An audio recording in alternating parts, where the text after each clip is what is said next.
তৃণমূল কর্মী শওকত বিধায়ক যিনি আছেন ওনার ঘনিষ্ঠ তৃণমূল কর্মীকে গুলি করে খুন করা হয়েছে এবং তিনি ঘটনাস্থলে গিয়ে বলেছেন যে আইএসএফ দুষ্কৃতী যারা তারা এই কাণ্ড ঘটিয়েছে এবং সরাসরি আপনার নাম উল্লেখ করে বলেছেন যে আপনার মদতে এই ধরনের ঘটনা ঘটেছে। কি বলবেন?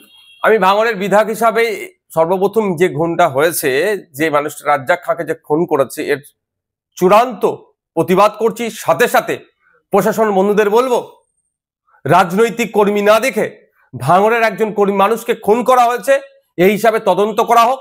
যে বা যারা যুক্ত একটাও না ছাড় পায়, তাদের সর্বোচ্চ শাস্তির ব্যবস্থা করা হোক। আমরা বারবার ভাঙড়কে চাইছি বোম গুলি মুক্ত ভাঙড় হোক, হিংসা অশান্তি মুক্ত ভাঙড় হোক। দুর্ভাগ্য আমাদের, ভাঙড় ডিভিশন করার পরেও ভাঙড়ের মানুষকে এই ধরনের খুন হতে হচ্ছে দুষ্কৃতীদের দ্বারা। এখন শওকত মোল্লা সাহেব রাজনীতি করছেন, তিনি আইএসএফ কে আমাদেরকে দেখে দেওয়ার চেষ্টা করছে। কিন্তু শওকত সাহেবের যদি আমরা প্রিভিয়াস রেকর্ড দেখি, সেই রাজ্জাক সর্দার থেকে শুরু করে মানিক পাইক থেকে শুরু করে বিভিন্ন সময় আমরা দেখেছি খুন করেছে তাদের দলের লোকেরা, তারাই যুক্ত থেকে অন্যদেরকে, তাদের দলের প্রথম সারির নেতাদেরকে সাইড করেছে। সেই জাহাঙ্গীর খান চৌধুরী থেকে শুরু করে এই ধরনের অনেক আছে। এটা শওকত মোল্লা সাহেবের প্রিভিয়াস রেকর্ড। এখন এই খুনটার কারণ কি হতে পারে? আমি সকালে কয়েকটা ফুটেজ দেখছিলাম পরিবারের লোকজনের, তারা কেউ দাবি করছে ওই দিন 3 জন ছিল, যখন তাকে খুন করা হয় 2 জন তাকে ছেড়ে চলে গিয়েছে। এখন একটা সন্দেহ থেকে যাচ্ছে। সাথে সাথে আজকে আর একটা ভিডিও ফুটেজ দেখলাম, পরিবারের লোকজন সরাসরি বলছে এটা গোষ্ঠীদ্বন্দ্বের শিকার হয়েছে।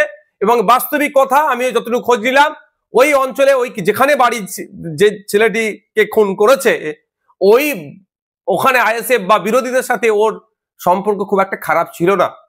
কিন্তু আমি যতটুকু খবর পাচ্ছি, এই লোকটি যাকে খুন করেছে ওরা, আপনার একদা সময় আরাবুল ঘনিষ্ঠ ছিল, প্রেশার দিয়ে চাপ দিয়ে এখন শওকত ঘনিষ্ঠ করেছে। এবার এই সুযোগটা কে নিয়েছে, এটা তদন্ত সাপেক্ষ। একাধিক ইকুয়েশন উঠে আসছে এই খুনের রহস্যের পিছনে, তবে সবটাই সমাধান করতে পারবে প্রশাসন, ইনভেস্টিগেশন অফিসার।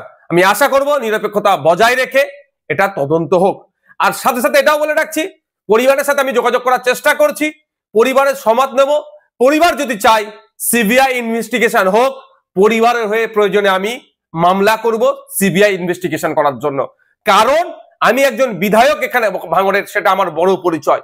কোন দলের নেতা, কোন দলের চেয়ারম্যান, তার থেকে বড় পরিচয় ভাঙড়ের আমি বিধায়ক। ভাঙড়ের মানুষ খুন হয়েছে, ভাঙড়ের মানুষকে যারা খুন করেছে তাদেরকে আমি শান্তির ঘুম ঘুমোতে দেব না।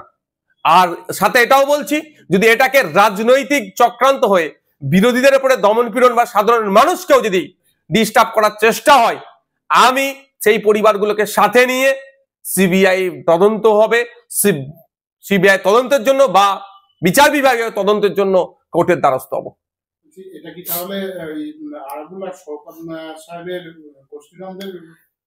দেখুন, এই ধরনের ঘটনা রাজ্যের বিভিন্ন জায়গায় ঘটছে, শাসক দলের নিজেদের মধ্যে গোষ্ঠী কন্দল।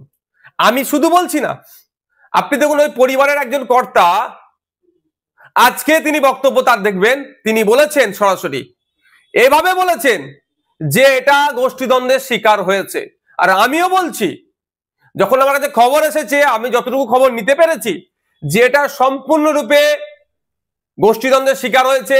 হয়তো শওকত মোল্লা সাহেব এই বিষয়টা অনেক কিছু জানেন, এটা অনেক কিছু জানেন শওকত মোল্লা সাহেব, তদন্ত সঠিক করলে উঠে আসবে। ভাঙড়ের বিষয়টা নিয়ে শওকত মোল্লা সাহেব সরাসরি কিন্তু আইএসএফ কে দোষারোপ করেছে। এটা কি মানে আপনি যুক্ত সরাসরি আপনার? দেখুন, আমরা এতটা এখন হিংস্র হয়ে উঠতে পারিনি, আর কোনোদিন হবারও ইচ্ছাও নয় যে একটা মানুষের প্রাণ নিয়ে নেব রাজনীতি করার জন্য। আমরা সমাজ ব্যবস্থার পরিবর্তনের জন্য রাজনীতিতে এসেছি, ক্ষমতা দখল আমাদের স্বপ্ন নয়। শওকত মোল্লা সাহেবের পাস্ট হিস্ট্রি যদি আমরা দেখি, এই কাছে তিনি সিদ্ধহস্ত, খুন খারাপি করিয়ে, মারামারি করিয়ে, গোষ্ঠীদ্বন্দ্ব করিয়ে অপরের দিকে, বিরোধীদের দিকে দাগিয়ে দেওয়া হয়, দাগিয়ে দিত। নমিনেশন আটকাচ্ছে, আবার বলছিনি যে বিরোধীরা প্রার্থী খুঁজে পাচ্ছে না। এখন আমি বলছি, এই যে খুনটা হয়েছে, শওকত মোল্লা সাহেবকে যদি সঠিকভাবে জিজ্ঞাসাবাদ করা হয়, এই খুনের অনেক রহস্য উন্মোচন হবে। এটা সম্পূর্ণরূপে আমি দায়িত্ব নিয়ে বলতে পারি, আমি দায়িত্ব নিয়ে বলছি, এটা গোষ্ঠীদ্বন্দ্বের শিকার হয়েছে। এবার কোন গোষ্ঠী করেছে আর কেন করেছে, কোন গোষ্ঠী করেছে এটা এই মুহূর্তে বলা সম্ভব নয়। কেন করেছে এটা আমি বলতে পারি, সেই দিনের শেষে ভাগ বাটোয়ারার লড়াই, এ বড় নেতা হয়ে যেতে পারে, সে ছোট নেতা হয়ে যেতে পারে, এই মর্মে একটি ছেলেকে খুন করা হলো। আমি ভাঙড়ের বিধায়ক হিসাবে রাজনীতির ঊর্ধ্বে গিয়ে বলছি, এই খুনের আমি চরম বিরোধিতা করছি। এর প্রতিহত হওয়া, এইটা প্রতিকার হওয়া দরকার। এই ধরনের কর্মকাণ্ড প্রতিহত করার জন্য মমতা ব্যানার্জি ভাঙড় ডিভিশন দেওয়ার পরেও কেন ভাঙড়ের মানুষকে খুন করতে হবে, তার রাজনৈতিক পরিচয় কি আছে আমার দেখার দরকার নেই। আমি একজন বিধায়ক, জনপ্রতিনিধি, প্রত্যেকটা মানুষের সুরক্ষা যাতে পাই তার দেখার দায়িত্ব আমার।